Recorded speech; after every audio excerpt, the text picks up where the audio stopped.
next speaker is an assistant professor in emergency medicine with a PG diploma in disaster management. He is a much sought faculty for the national and state conferences with an extensive teaching experience. He's also a research guide and a DNB emergency medicine examiner. I would like to welcome Dr. Arjun James for the next session. Arjun, sir, please. Yes. Thank you, Sana, for that words. Is my slides visible? Yes, sir. Am I audible? You're audible, sir. Okay. Thank you, the Believers team, for organizing such a wonderful session on disaster medicine. Actually, when I looked at the participants, I was really happy. From a medical faculty up to the level of pre-university students. So they're really blessed to have a session regarding the disaster management. Really, you are doing a very good job. And my job is to tackle the biological, just to give you a webinar session. So your main thing is happening. So giving you a pre-session regarding what is basically biological and chemical disasters. As we have pre-university students also, I will be using only some pictures just to make them the basics. Yes. So greetings from the Department of Emergency Medicine at Pushpagiri Medical College Hospital. And coming to the definition of disasters. Yes, this is the WHO definition of disasters, where you have disruptions, loss, everything is there. But when we come across the term disaster, you see that there is a catastrophic event that has occurred with serious consequences. So basically, it is a catastrophic event with serious consequences. Okay, coming to our core topic, biological disaster. So what is biological disaster? We all study biology.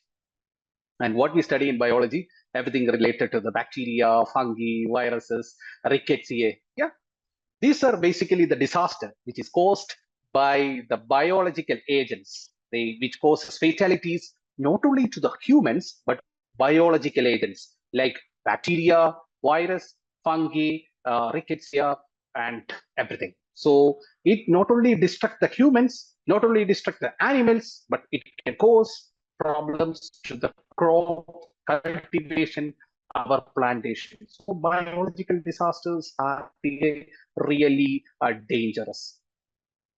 Let's see whether the biological disasters have evolved when it was evolved.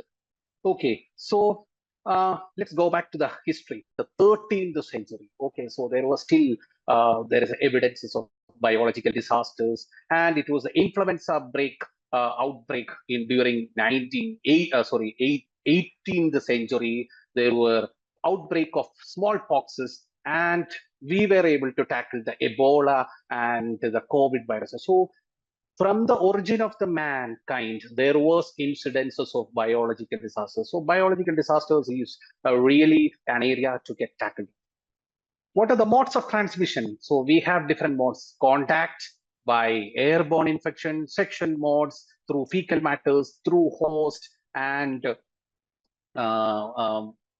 these are the methods of transmission of biological agents. Okay, let us see whether we are vulnerable to it. Okay, are we affected when a biological disaster occurs? So what are the things which make us vulnerable? Because yes, we have a population overgrowth. We have still poverty existing. We don't have a rapid disaster elimination team and a containment mechanism.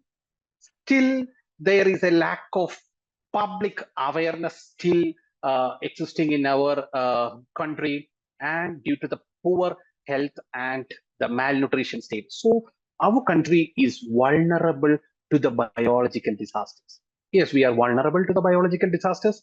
Then if we are vulnerable, what can we do as a preparedness? Not when the disaster comes, we will prepare. How we will prepare? We will have a good medical team to tackle the emergencies. Yes, we can get prepared with the efficient way of treating the vaccines. Yes, and the treatment modalities.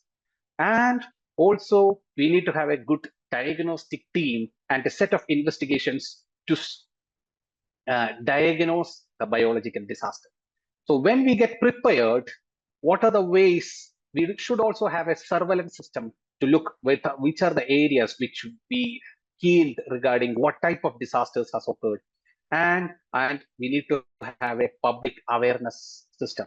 So once we have these strategies, this is how you should tackle a biological disaster. So we will see how we tackled a biological disaster, how we fought against the COVID. Let us see, we had a mass immunization schedule. We were able to give an efficient treatment and a good public health awareness. And we were able to prevent the spread and an efficient treatment strategy. So by incorporating all this, we were able to tackle the biological disasters. Yes, that is in a nutshell of biological disaster. Let us proceed to the chemical disaster. We all study chemistry. So my topics are all from the UG curriculum. So chemical disaster. So anybody can name that. What is chemical disaster? So disaster which is caused by the hazardous chemicals. Mostly it could be an accident or explosion of the hazardous chemicals. Let us see how it occurs. It can occur due to an explosion in the hazardous material production site, or while transporting the hazardous material, you can have it, or when you have an improper storage, we will have it, or when you have an improper toxic waste management, we may have it. And is there any other ways of chemical disasters? Yes, sometimes they are used by the terrorists as a chemical warfare. They use the chemical agents in the warfare. So these are the causes of chemical disasters. And what is the impact of the chemical disaster? Once, if we have a chemical disaster, suppose we have an explosion, what all impacts we will have? Everything will get contaminated with that chemical.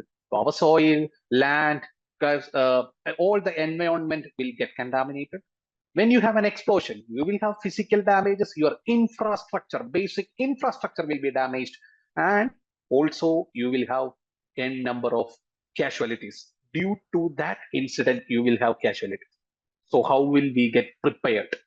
We need to have a good hazard mapping system. We need to identify, suppose if it is the Kerala, we need to identify which are the areas which has more amount of hazardous material. You need to identify what kind of hazardous material is that. We need to look and monitor whether they are stored properly, and you need to get aware regarding how the hazardous wastes are managed. Once we have an hazard, what will we do? Suppose you are working in a chemical factory, what that patients are supposed to do? They should know that what are the alarming system, what are their warning signs. If there is an explosion, what should they do? If there is a fire, where should they go? What is their excavation plan? So you need to have an on-site and off-site emergency management plan. We all have everything. Plans are there. So how to change? Should you change radically? Yeah, we need to change radically. That's why the Believers Medical College has come with the United Disaster Management Schedule, so that you will have rehearsals of how to do a emergency management plans, how to tackle casualties, and how to provide evidence-based care in disaster management.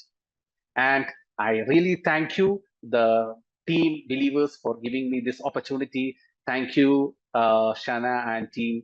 And thank you very much. Open for discussion. Thank you, Arjun sir, for that informative session.